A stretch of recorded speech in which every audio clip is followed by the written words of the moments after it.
The sound of a coffee cup shattering is usually annoying. Tonight, it was the sound of a death sentence being overturned.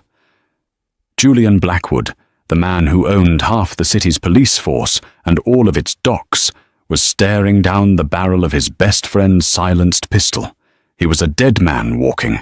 He had no weapon, no backup, and no way out. The 6 men surrounding him grinned, ready to divide his empire before his body even hit the floor. They accounted for his bodyguards. They accounted for the exits. But they didn't account for the girl in the stained apron standing in the shadows. They looked at her and saw a waitress. They didn't know that 5 seconds later, 3 of them would be on the ground, and the waitress would be holding the smoking gun. This is the story of how a king fell and a queen rose from the ashes. The aesthetic of the obsidian room was dark mahogany, velvet curtains, and the smell of money mixed with just a hint of fear. It was the kind of place where politicians made deals they would deny in the morning, and where men like Julian Blackwood held court. Sophia Vance adjusted the strap of her apron, wincing slightly. The bruise on her ribcage from her training session earlier that morning was throbbing. To the patrons of the obsidian room, Sophia was nobody. She was a ghost in a black uniform, a vessel for scotch and overpriced steak. She had mastered the art of being invisible. She kept her eyes down, her movements efficient, and her mouth shut. That was the rule of survival she had learned from her father, a man whose name was whispered in military black sites rather than dinner parties. If they don't see you, they can't kill you. Table 4 needs a refill on the Macallan. The floor manager, a sweaty man named Greg, hissed at her as she passed the bar. And fix your hair. You look like you've been running. Yes, Greg, Sophia murmured, her voice flat. She took the heavy crystal decanter and moved toward table 4, the private booth in the far corner, shrouded in shadows. This was Julian Blackwood's table. Julian was undeniably handsome, in a sharp, terrifying way. He wore tailored Italian suits that cost more than Sophia made in 5 years. He had dark hair, eyes like cold steel, and a jawline that looked carved from granite. He didn't speak loudly. He didn't have to. When Julian Blackwood whispered, the city leaned in to listen. Tonight, however, the energy at table 4 was wrong. Usually, Julian sat with his back to the wall, a standard tactical position, surrounded by his usual security detail. But tonight, the security was gone. Sitting across from him wasn't a client, but Marcus Thorne. Marcus was Julian's second-in-command, a man with a smile too wide and eyes too shifting. Sophia had never liked him. He tipped poorly and stared at the waitresses with a predatory hunger that made Sophia's skin crawl. As she approached the table to pour the whiskey, her senses, honed by years of secret drills in a dusty basement, began to prickle. The air conditioning is humming, but Marcus is sweating, she noted. His hand is under the table. She poured the amber liquid into Julian's glass. Julian didn't look at her. He was staring intently at Marcus. "You're quiet tonight, Marcus," Julian said. His voice was a low baritone, smooth but laced with a hidden edge. "Usually you're bragging about the new shipment from the docks by now." Marcus laughed, but the sound was brittle. It cracked in the middle. "Just thinking about the future, Julian. Evolution. Things have to change, right? Empires rise, empires fall." Sophia finished pouring. She should have walked away. That was the job. Pour, retreat, disappear. But her feet felt heavy, rooted to the expensive Persian rug. She noticed something else. The other patrons. 2 men at the bar were nursing beers they hadn't touched in 20 minutes. Their jackets were bulky on the left side. Another man, sitting alone near the kitchen entrance, was checking his watch every 10 seconds. kill box, Sophia's mind whispered. The term flashed in her brain like a neon sign. They've set up a kill box. That will be all, Marcus snapped at her, waving his hand dismissively without looking up. Get lost. Sophia took a step back, clutching the silver tray against her chest. She moved toward the service station, but didn't go through the doors. Instead, she stopped in the sliver of shadow behind a large decorative fern. She watched. Julian took a sip of his drink. You seem nervous, Marcus. Is there something you want to tell me? I want to tell you that you've had a good run, Julian, Marcus said. The fake smile vanished. His face went hard, ugly with envy. But the commission thinks you're getting soft. They think you're too focused on legitimate business. We're criminals, Julian, not real estate moguls. I'm legitimizing the family so we don't die in prison, Julian replied calmly, though Sophia saw his hand inch toward the inside of his jacket. Too late, Marcus sneered. The atmosphere in the room snapped. The music seemed to stop. The two men at the bar stood up simultaneously. The man by the kitchen door locked it. Julian Blackwood was the most dangerous man in the city, but he had made the fatal mistake of trusting a friend. He was boxed in. Sophia's heart hammered against her ribs. Walk away, her survival instinct screamed. This isn't your fight. You're just a waitress. You have a cat to feed. Walk away. But as she watched Marcus's hand come up from under the table, gripping a suppressed Beretta, she realized she couldn't do it. She couldn't watch an execution. Don't bother reaching for your piece, Julian, Marcus gloated, leveling the gun at Julian's chest. My guys emptied your holster in the coat check. You're toothless. Julian froze. For the first time, a flicker of genuine shock crossed his face. He looked left, then right, realizing the men at the bar had drawn their weapons too. He was surrounded by 6 barrels. Marcus, Julian said, his voice dangerously quiet. You pull that trigger, you start a war you can't finish. I'm not starting a war, Marcus smirked, his finger tightening on the trigger. I'm ending one. Goodbye, boss. Time seemed to slow down. Sophia moved before she made the conscious decision to do so. It was muscle memory. It was the years of her father throwing tennis balls at her while she was blindfolded, forcing her to react to sound and air pressure. She didn't run. She didn't scream. She flowed. Sophia sprinted from the shadows, closing the 10-foot gap between the service station and table 4 in 2 strides. As she ran, she shifted her grip on the heavy silver serving tray. It wasn't a tray anymore. It was a discus, a shield, a weapon. Just as Marcus's finger squeezed down, Sophia flung the heavy metal tray with terrifying precision. Clang! The edge of the silver tray caught Marcus squarely on the wrist. The bone snapped with a sickening crunch. The gun discharged, but the shot went wild, shattering a bottle of expensive champagne behind the bar instead of piercing Julian's heart. What the?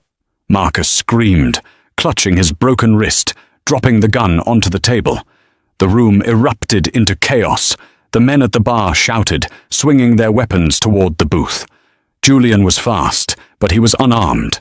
He lunged for the gun on the table, but he was off balance. Sophia didn't stop moving. She didn't freeze. She slid across the polished floor in her sensible work shoes, coming to a stop right beside the table. Her hand snatched the Beretta before it even stopped spinning. She didn't hold it like a waitress holding a dirty rag. She held it with a 2-handed grip, thumbs forward, elbows locked, stance wide. Breath out. Squeeze. Bang. Bang. 2 controlled shots. The man by the kitchen door dropped, clutching his shoulder.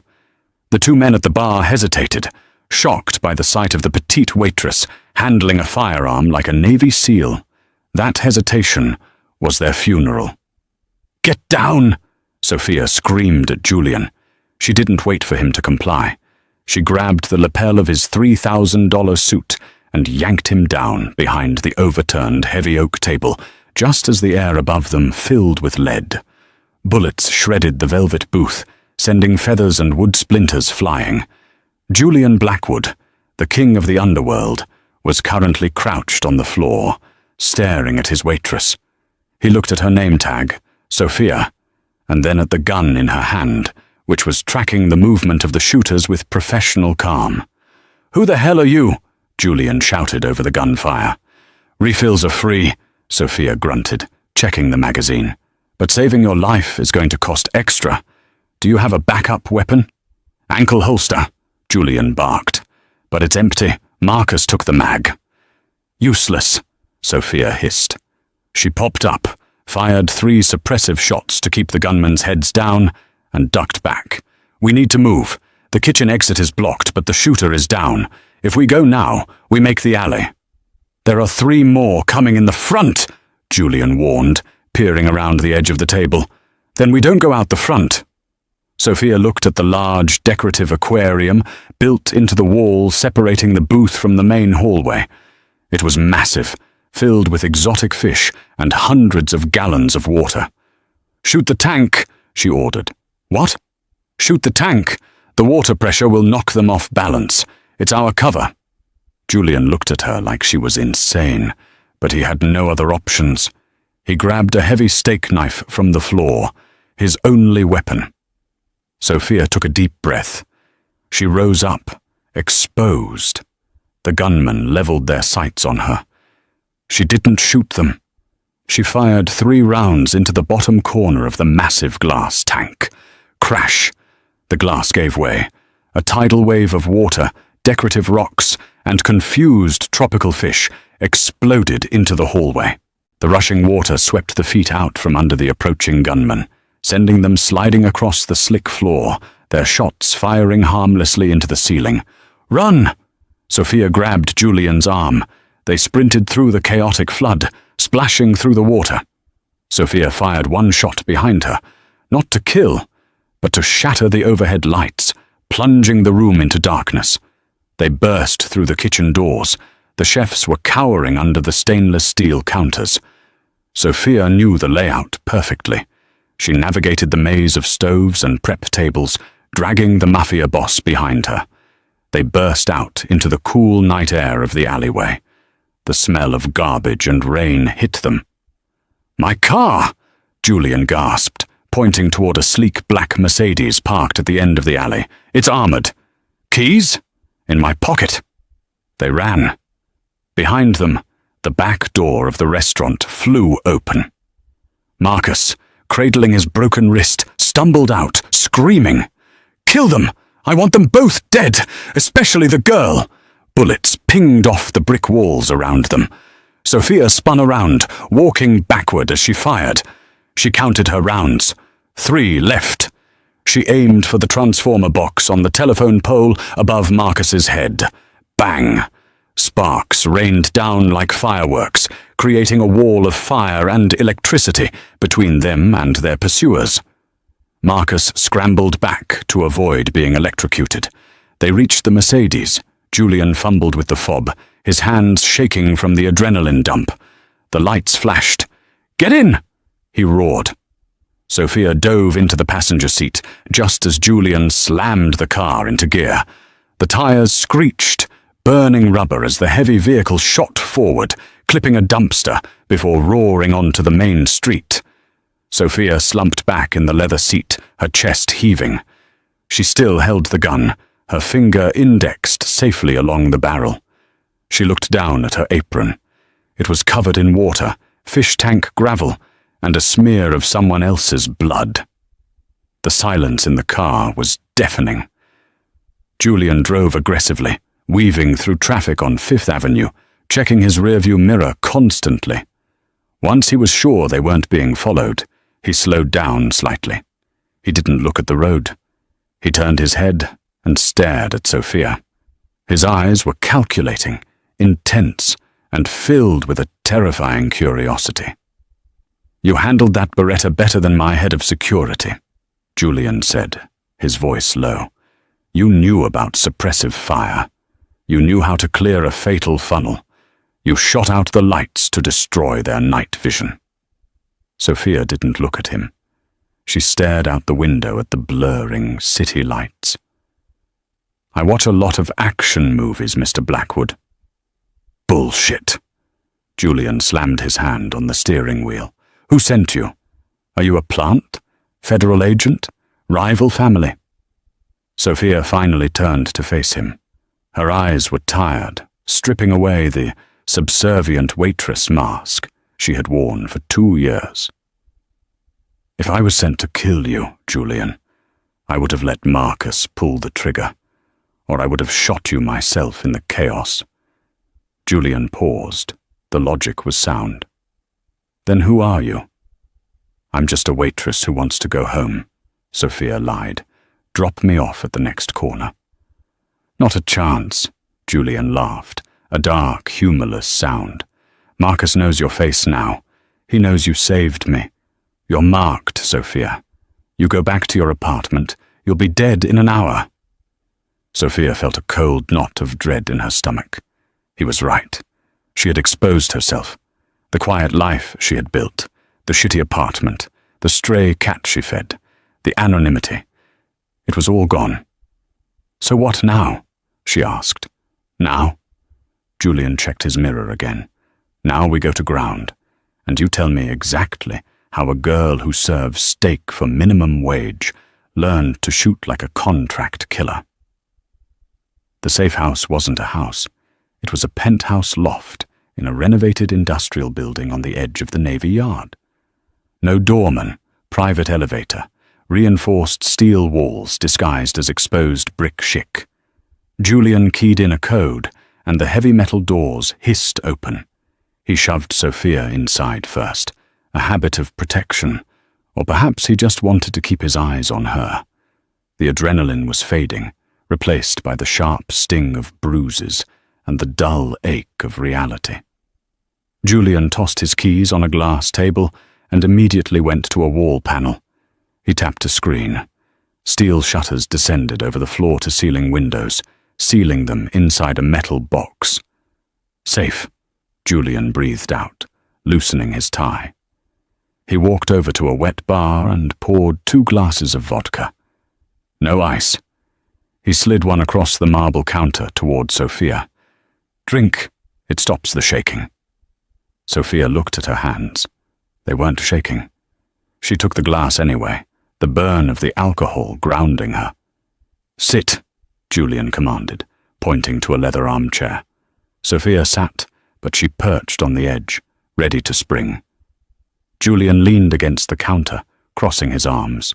His tuxedo shirt was unbuttoned at the collar, revealing a tattoo on his collarbone, a Latin phrase, mors vincit omnia, death conquers all. I ran a background check on every employee at the Obsidian Room, Julian started, his eyes narrowing. Sophia Vance, Social Security number issued in Ohio. High school diploma from a generic public school. No college. No criminal record. You pay your taxes early. You have a cat named Pickles. His name is Puddles, Sophia corrected softly. You are the most boring person on paper I have ever seen, which means the paper is a lie. Julian took a step closer. Who taught you to shoot? And don't tell me it was movies.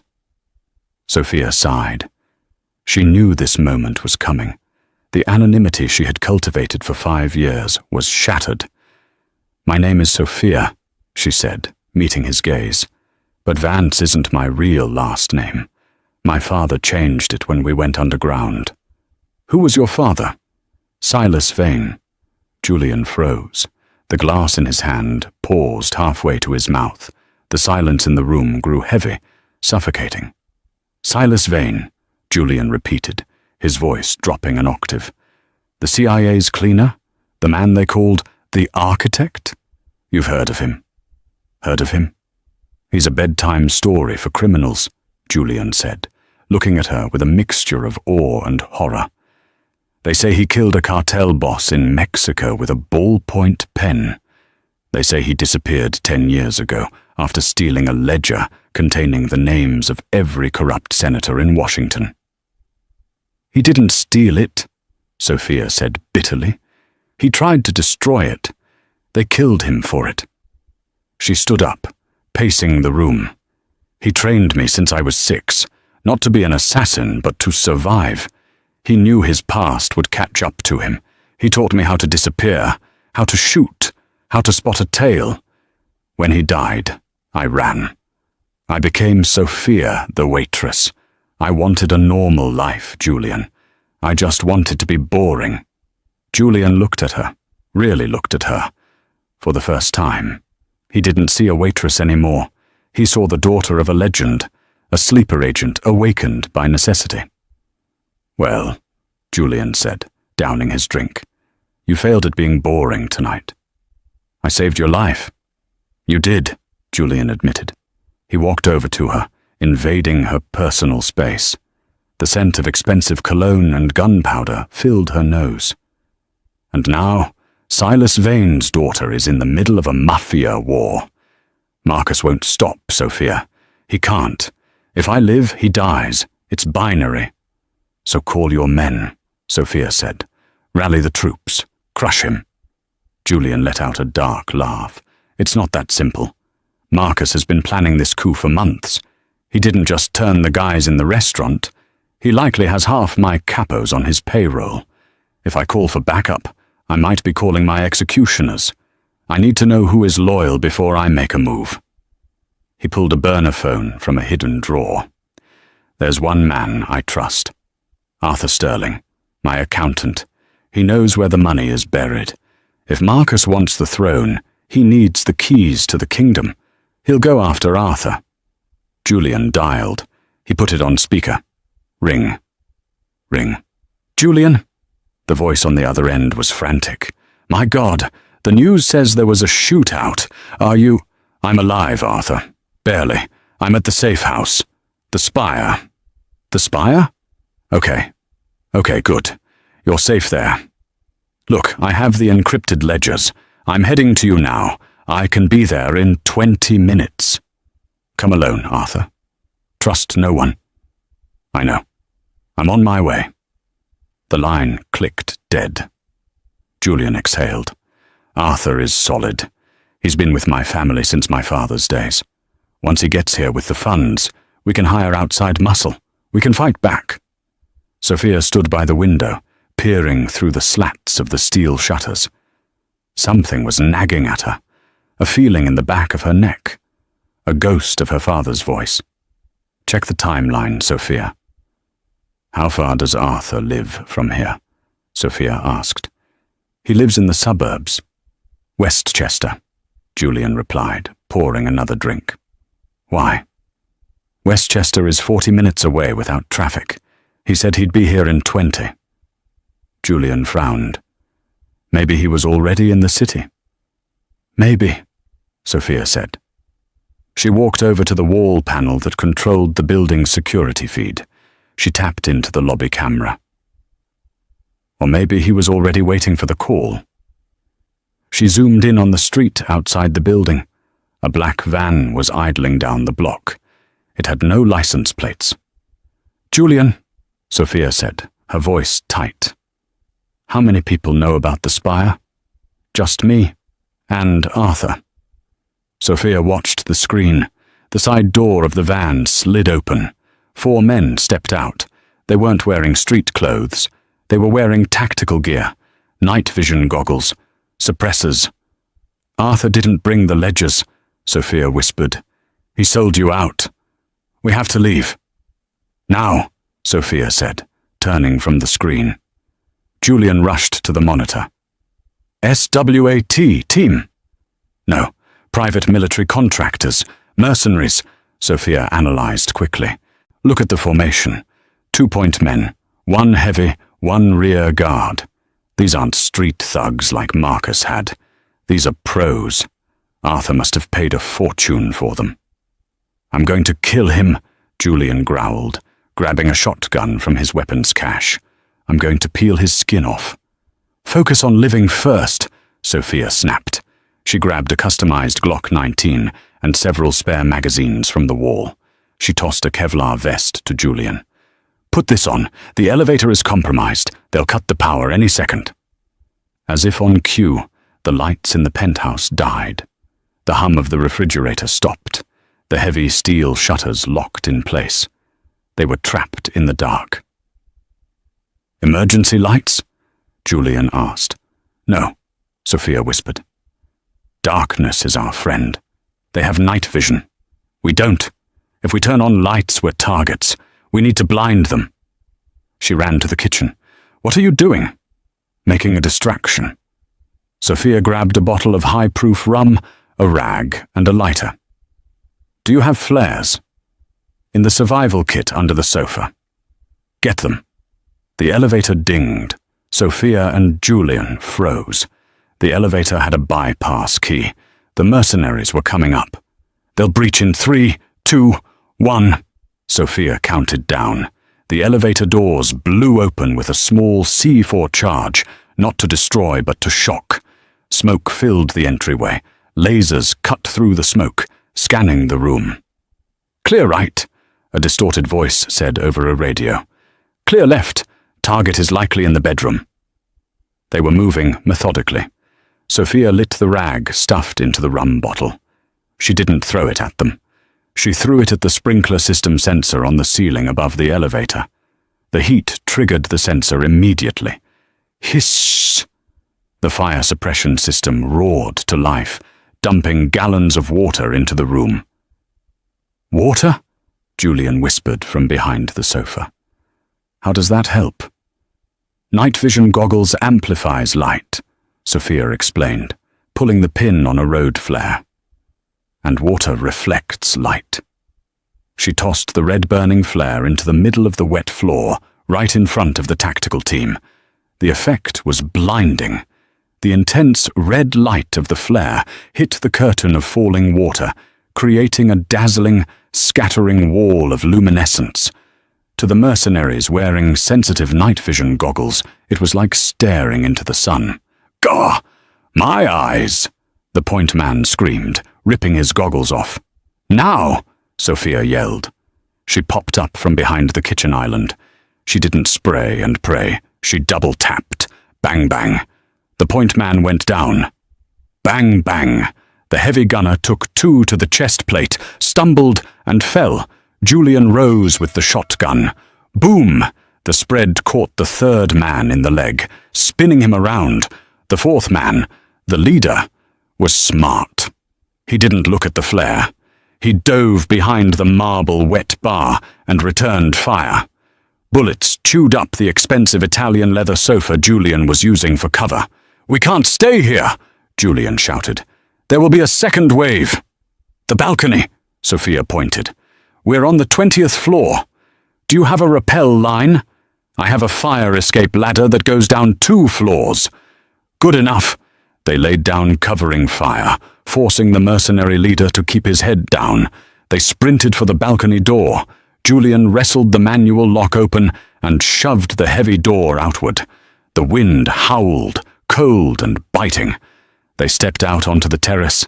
The city of New York sprawled below them, a grid of diamonds. Sophia spotted the retractable ladder box. She kicked it open. The ladder unspooled, rattling against the side of the building. "Go!" she ordered. Julian climbed over the railing.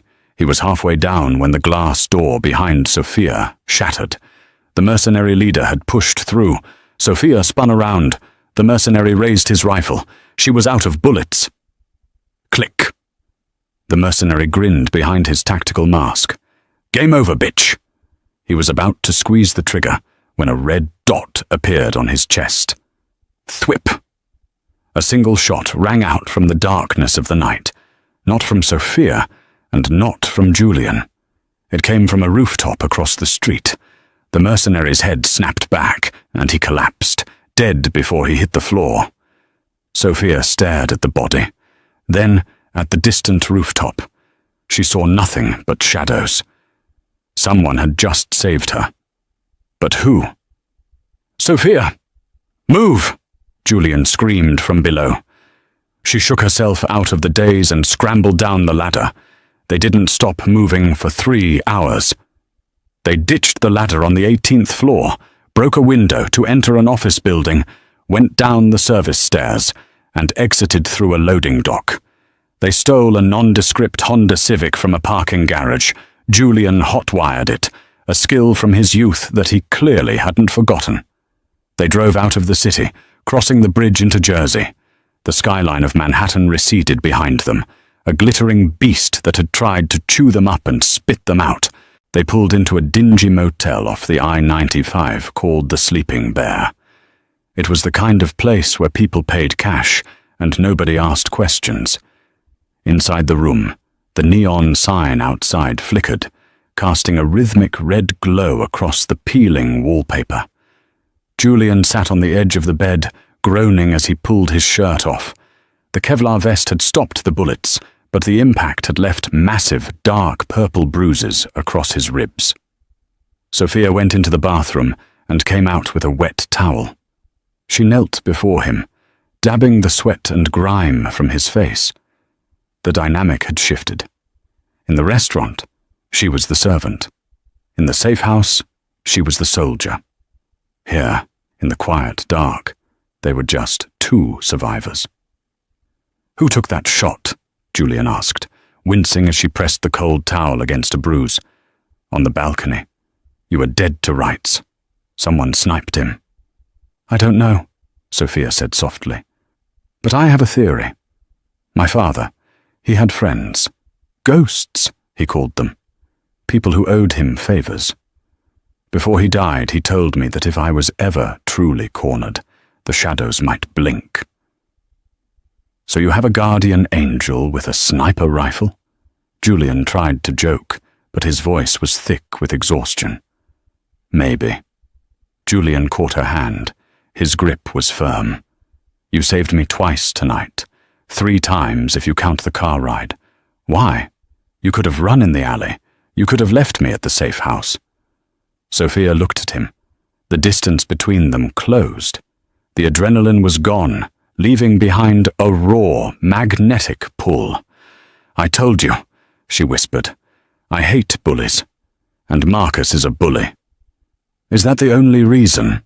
Julian searched her eyes. Sophia didn't answer. She didn't have to. The air between them crackled. Julian reached up, his hand cupping her cheek. His thumb brushed over a smudge of gunpowder on her cheekbone. "I can't promise you a happy ending, Sophia," he murmured. "I'm a bad man. I've done terrible things." "I know who you are, Julian Blackwood," she replied. "But tonight, you're just the guy who refused to die." He kissed her. It wasn't soft. It was desperate, fueled by the proximity of death and the fury of survival. It tasted like copper and fear and hope. For an hour, the war outside didn't exist. But as dawn broke, painting the ugly motel room in shades of grey, reality returned. Sophia was sitting by the window, cleaning the Glock. Julian was pacing, his phone in hand. "We have a problem," Julian said, his voice hard again. The lover was gone. The boss was back. "What is it?" "I can't access my offshore accounts. Arthur didn't just sell me out. He locked me out. He's trying to drain the liquidity. If he succeeds, he hands Marcus $1 billion war chest. They'll buy the police, the judges, the politicians. I'll be a fugitive forever." Sophia racked the slide of the gun. "Where is Arthur now?" "He's smart. He'll be at the impenetrable fortress, the vault." "The vault?" "It's a private bank in the financial district. Underground, heavy security. Arthur has to physically be there to authorize the transfer of the master keys. He's probably there right now, finalizing the theft." Sophia stood up. She looked at her reflection in the cracked mirror. The waitress was dead. The daughter of Silas Vane was fully awake.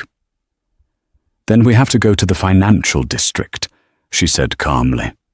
"Are you crazy? It'll be crawling with Marcus's men and the police. We have one gun and a stolen Honda." Sophia smiled, a sharp, dangerous smile that reminded Julian terrifyingly of the stories about her father. "We don't need an army, Julian. We need a distraction, and I know exactly how to get one." "How?" "My father didn't just teach me how to shoot," Sophia said, grabbing her coat. "He taught me how to build bombs out of cleaning supplies. And he taught me that the best way to break into a fortress is to let them open the front door for you." She tossed him the car keys. "Drive. I need to make a stop at a hardware store.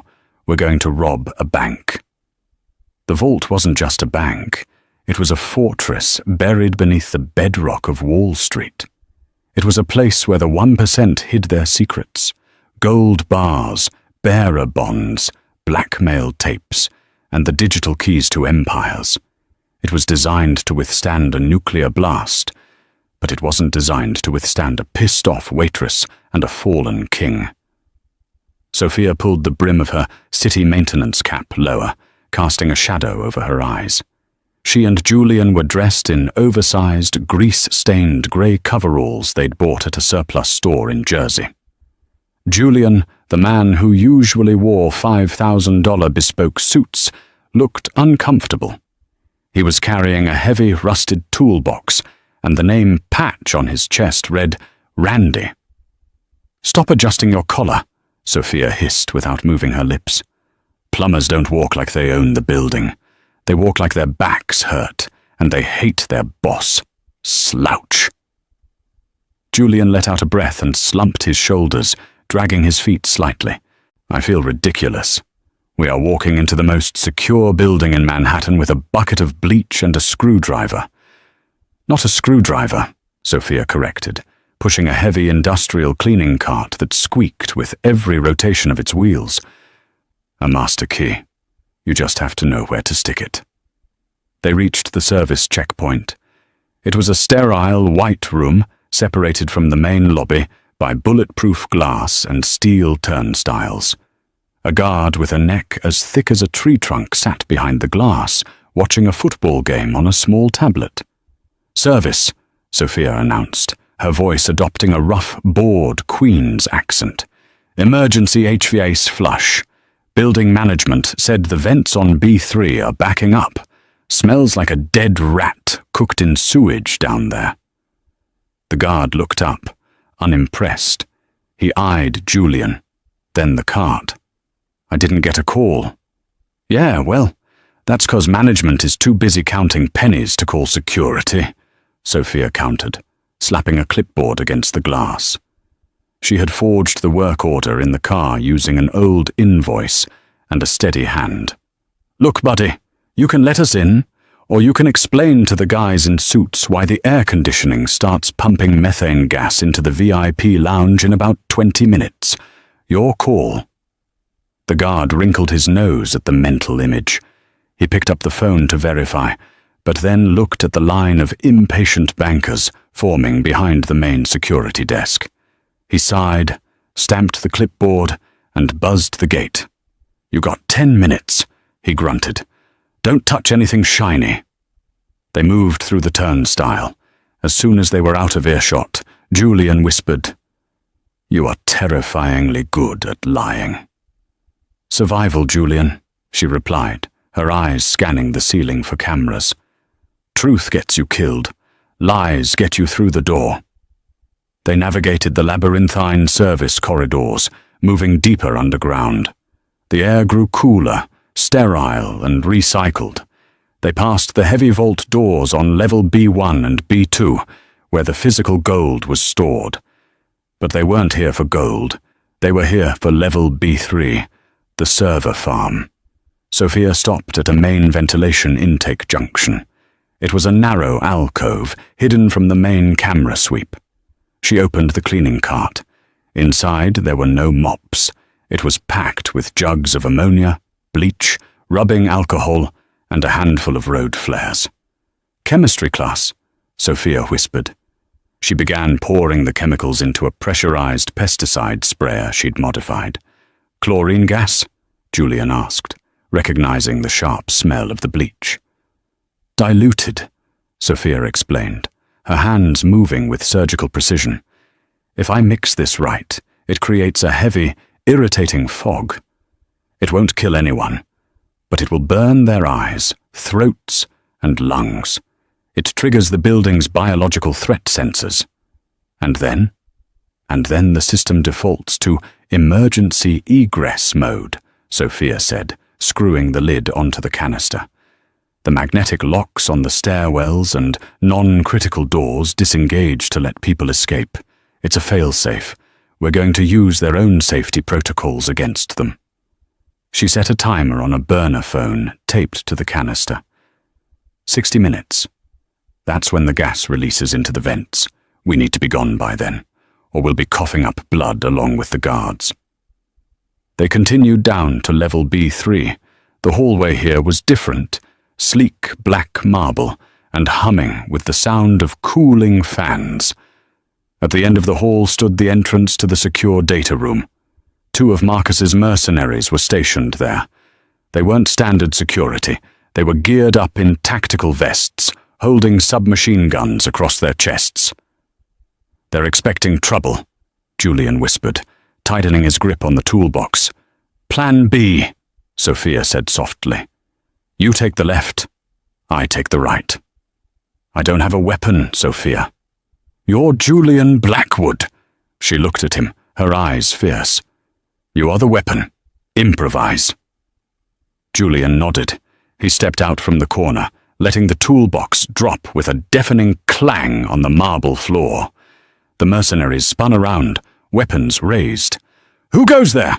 one shouted. Julian held up his hands, putting on his best confused workman act, walking slowly towards them. "Whoa, ease up, Rambo. Just here to fix the AC unit. Dropped my wrench." The mercenaries hesitated. They saw a man in a greasy jumpsuit, not a threat. That hesitation was their undoing. "Clear out, plumber.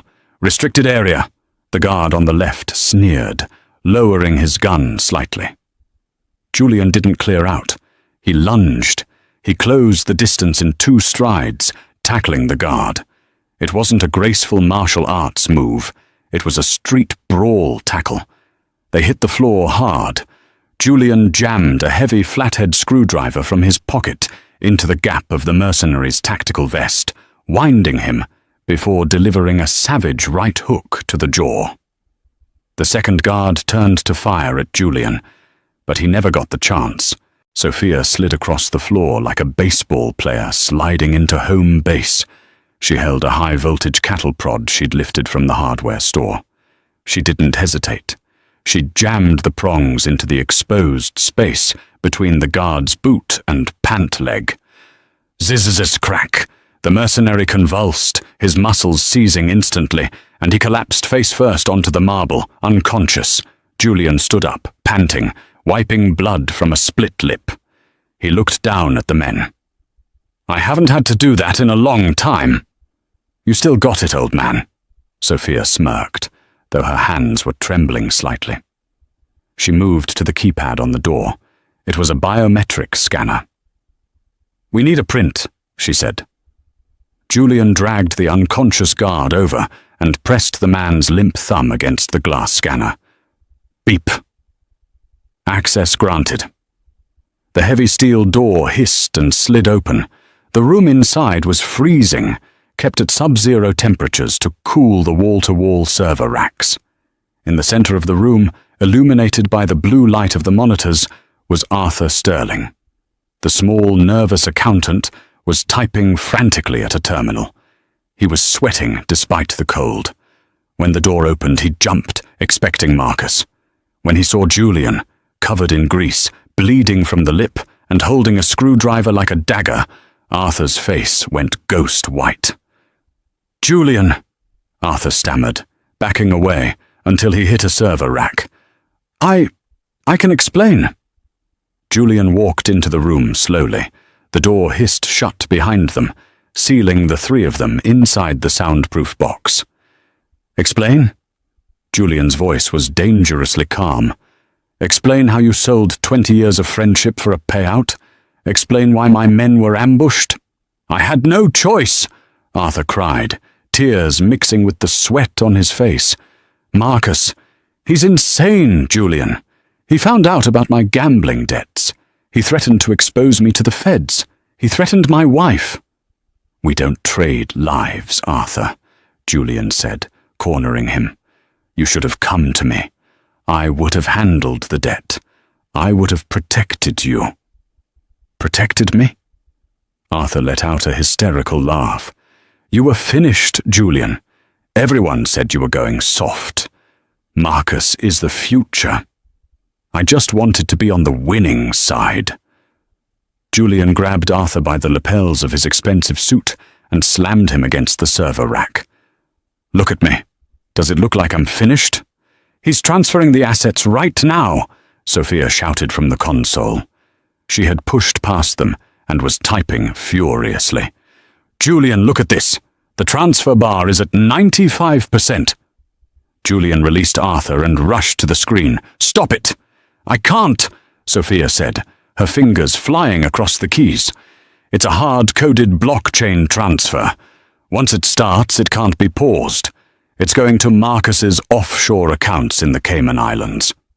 "Redirect it," Julian ordered. "To where?" Sophia asked. "I can't route it to your accounts. Marcus has those flagged. If I send it anywhere he can access, he wins." The elevator dinged in the hallway outside. Heavy boots, lots of them, echoed on the marble. "They're here," Julian said, looking at the security feed on a side monitor. Marcus Thorne was stepping off the elevator, with 6 heavily armed men. "Julian," Sophia said, her voice steady. "I can rewrite the destination code. I can send the money into a digital black hole, a null address. The money won't exist anymore. Nobody gets it. Not Marcus. Not you." Julian froze. He looked at the progress bar. 98%. This was everything. His retirement, his power, the leverage he held over judges and senators. If she hit that button, he would be penniless. He would be just another man in a cheap jumpsuit. "If you do that," Arthur whispered, horrified, "you burn down the kingdom. You'll be nothing." Julian looked at the screen. Then he looked at Sophia. She wasn't looking at the money. She was looking at him, waiting for his command. She was ready to die for him, but she needed to know what he stood for. "If I let Marcus take it, he uses that money to run this city into the ground," Julian said softly. The door handle to the server room began to turn. Sparks flew as Marcus's men started drilling the lock. Julian looked at Sophia. "Burn it!" "What?" Arthur screamed. "Burn it all down!" Julian roared. Sophia hit enter. The screen flashed red. "Error 404. Destination not found. Assets purged. Billions of dollars, accumulated over decades of crime and deals, vanished into the ether of the internet, deleted like a bad email." "You maniac!" Arthur shrieked, sliding to the floor in defeat. "He's going to kill us! He's going to skin us alive!" Boom! The server room door was blown off its hinges. Smoke filled the room. Marcus Thorne stepped through the haze, his assault rifle raised.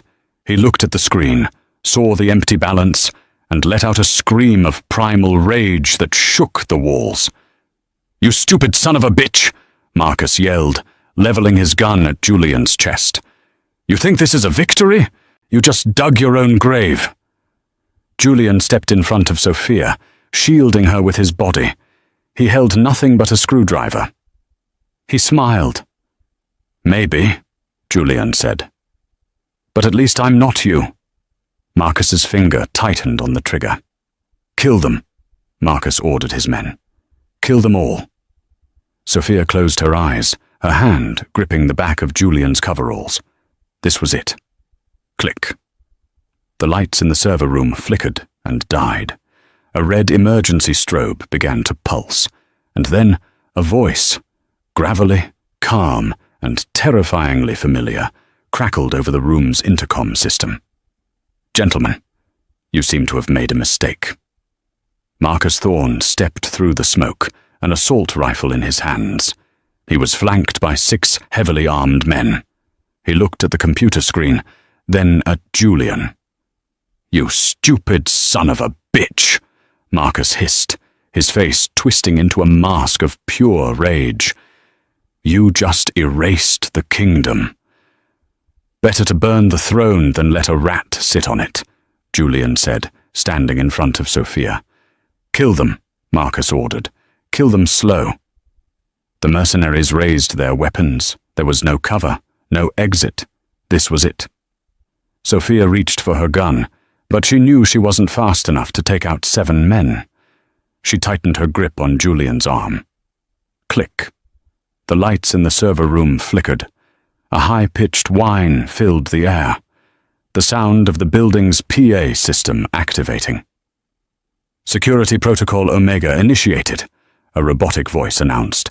"Unauthorized biological agent detected in ventilation. Ceiling level B3. "What?"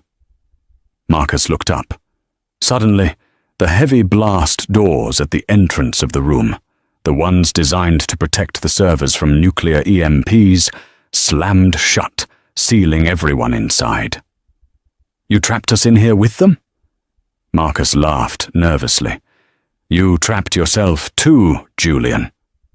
"I didn't trigger the doors," Sophia whispered to Julian. "The gas timer hasn't gone off yet." A voice crackled over the room's intercom. It wasn't the robotic security voice. It was a human voice, gravelly, aged, terrifyingly calm. "Gentlemen," the voice said, "you seem to have made a mistake. You threatened my retirement plan." Sophia gasped.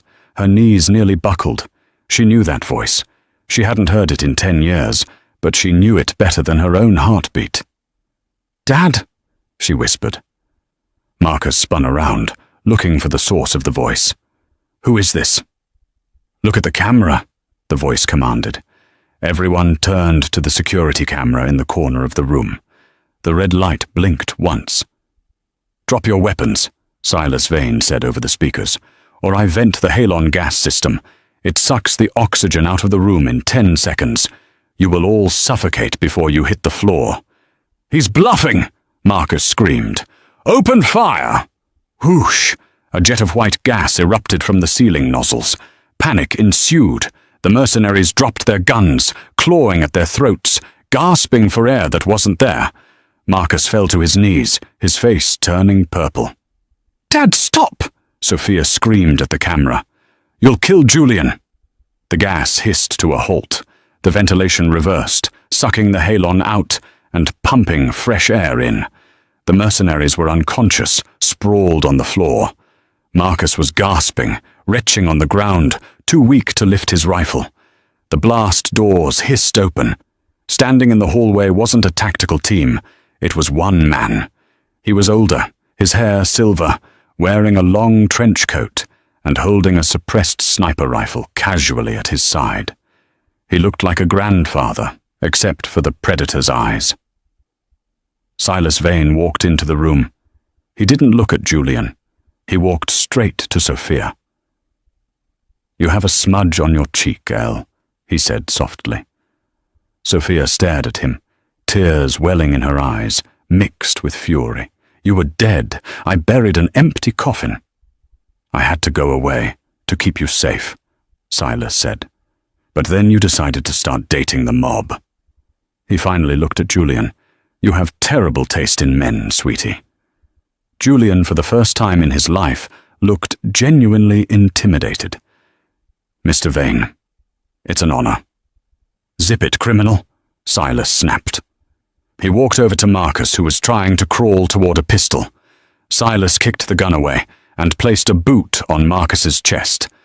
"This is the man who wanted to kill my daughter?" Silas asked. "He's all yours," Julian said. Silas shook his head. "No, I'm retired. I just came to clear the board. This is your world, Julian. You clean up your own trash." Silas turned back to Sophia. "I can't stay. The agency knows I'm active again. I bought you time, Sophia. But you have a choice now. You can come with me, disappear again, become a ghost, or..." He gestured to Julian and the empire that lay in ruins. "You can stay and rebuild." Sophia looked at her father. Then she looked at Julian, bruised, battered, broke, but standing tall. She looked at the unconscious mercenaries and the treacherous Marcus. She realized she didn't want to be invisible anymore. She didn't want to serve coffee and hide. "I'm done running, Dad," Sophia said. Silas smiled, a genuine, proud smile. "I figured. You always were stubborn, just like your mother." He leaned in and kissed her forehead. "Watch your six, kid."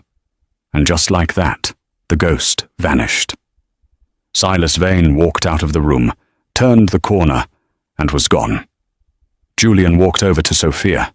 They stood over Marcus, who was looking up at them in terror. "The money is gone, Julian," Marcus wheezed. "You have nothing, no empire, no soldiers." Julian looked at Sophia. She was holding the Glock, her stance perfect, her eyes fierce. "I have the girl," Julian said, "and we have a lot of work to do." The reopening of the Obsidian Room was the social event of the season. The renovations were sleek, modern, and expensive. Julian Blackwood stood on the balcony, watching the crowd below. He wore a new tuxedo, sharper than before. The doors opened, and a woman stepped out. She wasn't wearing an apron. She was wearing a backless emerald gown that cost more than the building. She held a glass of champagne, but her eyes were scanning the room, analyzing threats, checking exits, reading body language. "Table 6 is rowdy," Sophia said, stepping up beside him. "And the senator in the corner is wearing a wire." "I'll handle the senator," Julian said, wrapping an arm around her waist. "You handle the security team?" "Already done. I fired the new guys, hired some of my father's old contacts, professionals." Julian smiled. "You know, they're calling you the Iron Queen. They say you're more dangerous than I am." Sophia took a sip of champagne, the diamond on her finger catching the light. Not an engagement ring, but a promise of partnership. "They're right," she whispered, leaning into him. "I fired the first shot, remember?" Julian laughed. "How could I forget? You broke my best friend's wrist with a serving tray. And I'd do it again." Below them, the music swelled. The empire hadn't just been rebuilt.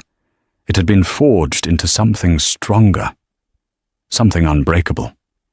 The king and the queen stood at the top of the world, and for the first time, nobody dared to challenge them. And that is how Sophia Vance went from serving drinks to ruling the city. She proved that sometimes the most dangerous person in the room isn't the one shouting, it's the one you never saw coming. What did you think of the twist with her father? Did Silas make the right choice, leaving her behind? Let me know in the comments below. If you enjoyed this story of betrayal, action, and romance, please smash that like button. It really helps the channel grow. And don't forget to subscribe and hit the bell notification so you never miss a new story.